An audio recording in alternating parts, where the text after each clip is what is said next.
example that I just brought up. Okay? Now, as I said, almost every house on this street is filled with believers. There is one house of rational people several doors down. Everybody else believes. There is only one or two that are scary about it. Now, in that case, my son, when he was 8, 10, something like that, he was walking down the sidewalk wearing a Harry Potter t-shirt. Now,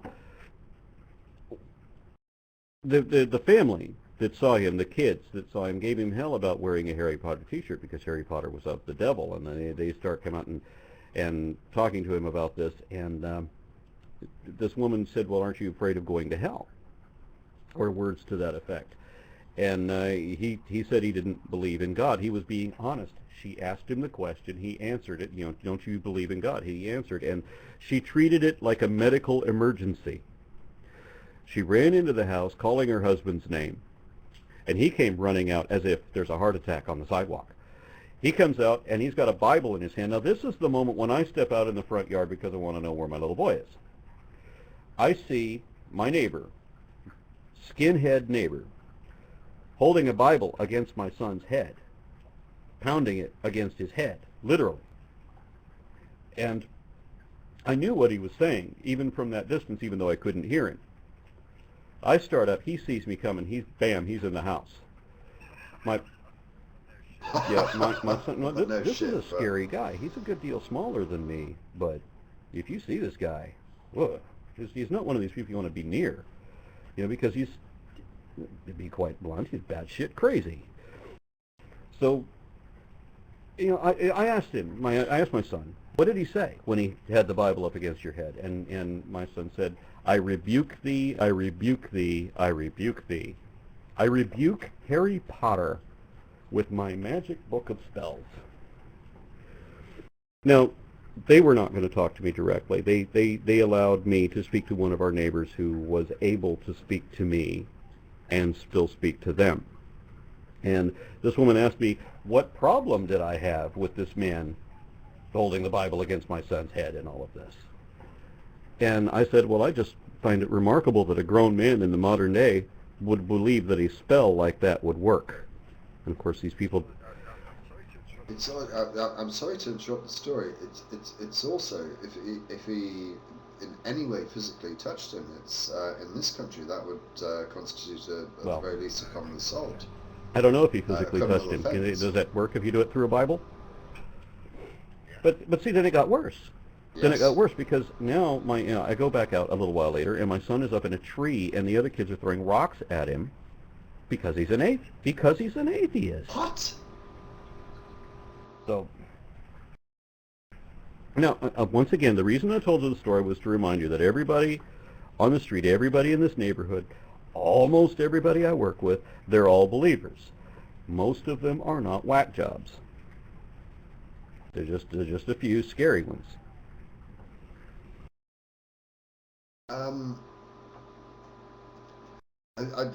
To a degree, I wanted to steer clear of religion in this program, but I think this is a sufficiently important issue to go into in a bit more depth. Your last comment was they are believers, but they're not whack jobs. Now, when you're brought up in a society where everybody believes this, you tend to adopt a little bit of that belief because everybody else has it. One of my best friends in high school, he and I used to hang together and go out all the time, and this was, he and I, we're best buds. It's strange that we broke this far apart. He is now an ordained Southern Baptist minister and the administrator of a creationist fundamentalist school, a big one, in Fort Worth. He's making a lot of money indoctrinating children. And the school that he works in teaches that the Bible is the only source of truth in our world. Everything else is a lie. And I remember having a meeting with him in his office. We hadn't seen each other in some 15 years, and trying to have this discussion where I said, okay, well, all of the things that you're teaching, I can prove that they're wrong. But he wouldn't have anything to do with that. He says, the thing that you're not realizing is that, and this question he thought was going to burn in my head forever. He says, why does everyone believe it? It must be true because 2 billion people out there believe it. And unfortunately, there's a whole hell of a lot of people who think that that warrants credibility. Well, I'm staggered. Does anyone in the... I'm very sorry. I really don't mean to be disrespectful. I am listening, but do you want to address the questions in the comments? Because I've got... Yes, I should. Somebody telling me that I've got a mega star coming on to co-host in a second, not a second, in an hour or so.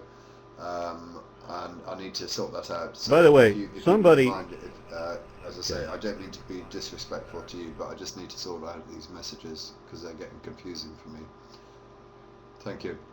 Okay, I would like when Hayden comes on, somebody tell her to watch the 6th FFOC, because of course she's in the first 5 minutes of that.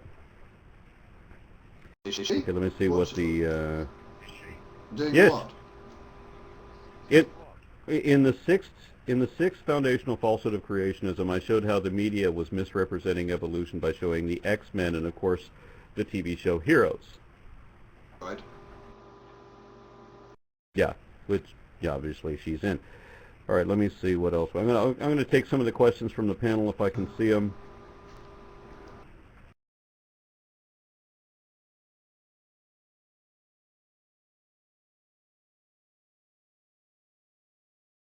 Okay. Am I driving people out of the chat room? No, you've done quite the opposite. You've increased it by over 400. Wow. Somebody says that the professor said that birds are reptiles. Yes, technically they are. If you have a bird of prey, for example, it is a raptor, literally, and that's how they define it. And in order to own a raptor, you have to have a herpetology license, which of course is a reptile handler's license. So even the law recognizes that. It's not just a taxonomic thing.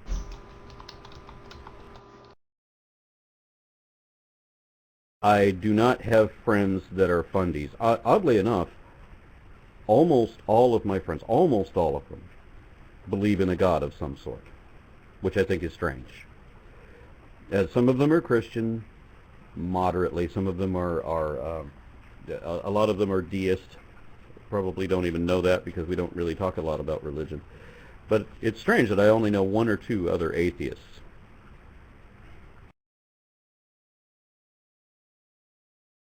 I think that somebody asked me if with our technology will we evolve naturally in the future. I don't think we're going to leave it up to evolution anymore. And one of the problems with that is that natural selection can be cruel.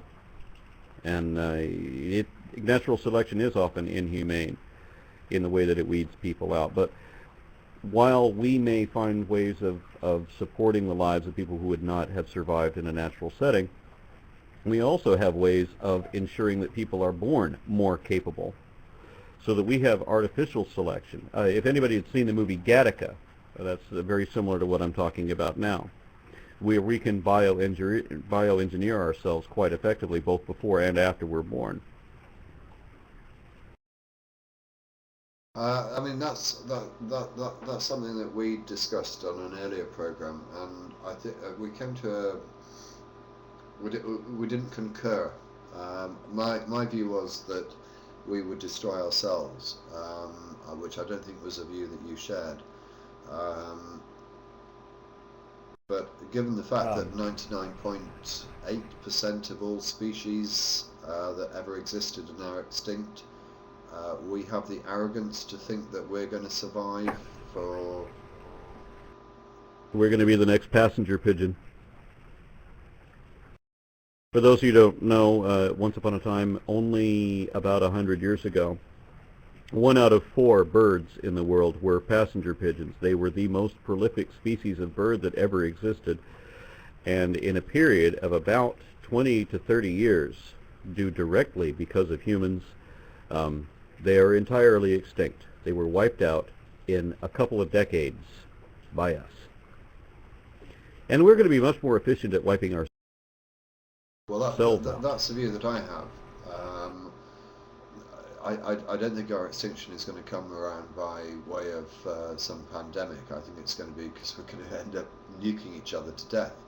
But I'm sure that we disagreed on that point before, and when I expressed it. I can't remember exactly what your response was, but I don't think as I say, I don't think we agreed on